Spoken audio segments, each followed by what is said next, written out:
బండెనక బండి గట్టి 16 బండ్లు గట్టి ఎల్కతుర్తికి బీఆర్ఎస్ శ్రేణులు బయలుదేరాయి. నల్గొండ జిల్లా సూర్యాపేట నుంచి మాజీ మంత్రి జగదీష్ రెడ్డి ఆధ్వర్యంలో వెళ్ళినటువంటి బండ్లు గత 5 రోజుల నుంచి వరంగల్ సభకు బయలుదేరేందుకు వెళ్ళి 6వ రోజు సభా ప్రాంగణానికి చేరుకుంటున్న ప్రస్తుతం పరిస్థితులు మనం విజువల్స్లో చూస్తున్నాం. ప్రస్తుతం మనతో పాటు సూర్యాపేట జిల్లా నాయకులు ఉన్నారు, వారితో మాట్లాడే ప్రయత్నం చేద్దాం. నమస్తే అండి. కేసీఆర్ పిలుపు మేరకు 5 రోజుల నుంచి, అంటే సభకు 5 రోజుల ముందు 6 రోజుల ముందు నుంచి మీరు ఇట్లా స్వచ్ఛందంగా తరలి వస్తున్నారు. ఎందుకు ఈ ఎడ్ల ప్రయాణం ఎందుకోసం? అంటే మేము రైతులము, ఎడ్లు మాకు ఉన్నాయి కాబట్టి ఇదొక కొత్త రకంగా కేసీఆర్ సభని సక్సెస్ చేయడం కోసం మేము గత 15 రోజుల నుంచి కూడా ఎడ్ల బండ్లతోటి ప్రయాణం జరగాలని చెప్పేసి ఆశిస్తూ మా రైతులందరం సమావేశం పెట్టుకొని ఎడ్ల బండ్ల ద్వారానే మన నిరసన తెలియజేసుకుంటూ కేసీఆర్ గారికి మన బాధలు చెప్పుకుందాం అనే ఉద్దేశంతో మా రైతులందరూ కూడా పలుకొని రావడం జరుగుతున్నది. గత 10 ఏళ్ల పాలనలో కేసీఆర్ గారు చేసినటువంటి మంచి పనులు, కరెంటు కానీ, నీళ్లు కానీ, రైతు బంధు కానీ, రైతు బీమా కానీ, అనేక రకాల సంక్షేమ పథకాలని ప్రజలకు అందించి రైతులను ఎంతో ముందుకు తీసుకుపోయినటువంటి చరిత్ర వారిది. గత సంవత్సరంన్నర నుంచి ఈ కాంగ్రెస్ ప్రభుత్వం వచ్చిన కాడి నుంచి రైతులు ఇంటి దగ్గర పిల్లలు భార్యలను వదిలిపెట్టి మోటార్ల కాడ పండాల్సిన పరిస్థితి వచ్చింది. గత 14 సంవత్సరాల తెలంగాణ ఏర్పడక ముందు ఏదైతే ఉన్నదో ఈ రాష్ట్రంలో అదే పరిస్థితులు మళ్ళీ ఇప్పుడు కొనసాగుతున్నాయి. వాటికి చమరగీతం బారాలని చెప్పేసి కేసీఆర్కి చెప్పుకోవాలి.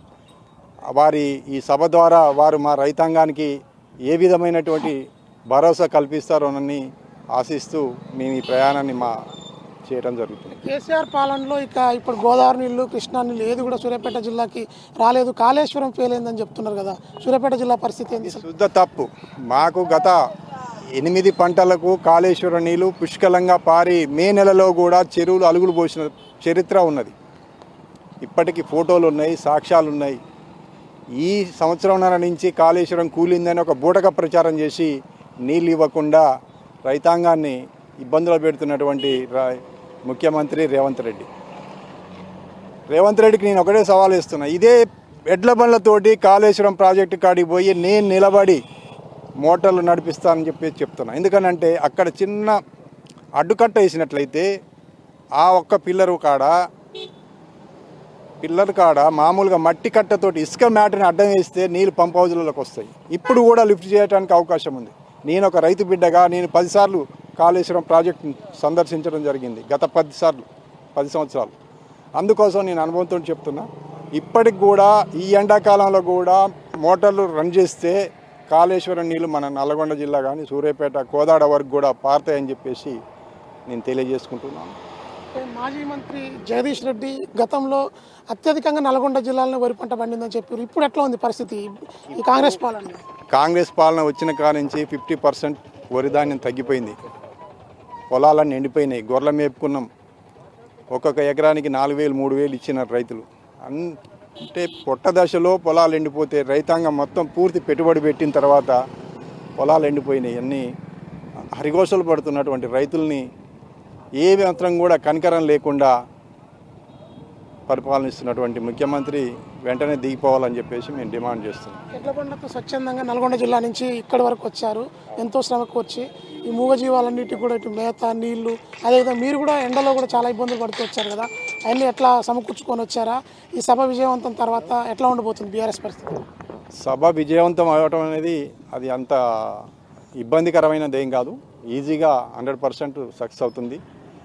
ఎందుకంటే మేము బయలుదేరినప్పటి నుంచి కూడా ప్రతి గ్రామాన 130 కిలోమీటర్ల దూరం నుంచి కూడా ఏ గ్రామం వచ్చినా కూడా వారు మా ఊరు బయటకు వచ్చేసి మాకు సాదరంగా ఆహ్వానం చెప్తూ వారు మహిళలు, ఎంతోమంది పెద్దలు, రైతులు స్వచ్ఛందంగా వచ్చి వారు మాకు స్వాగతం పలకడం జరుగుతుంది.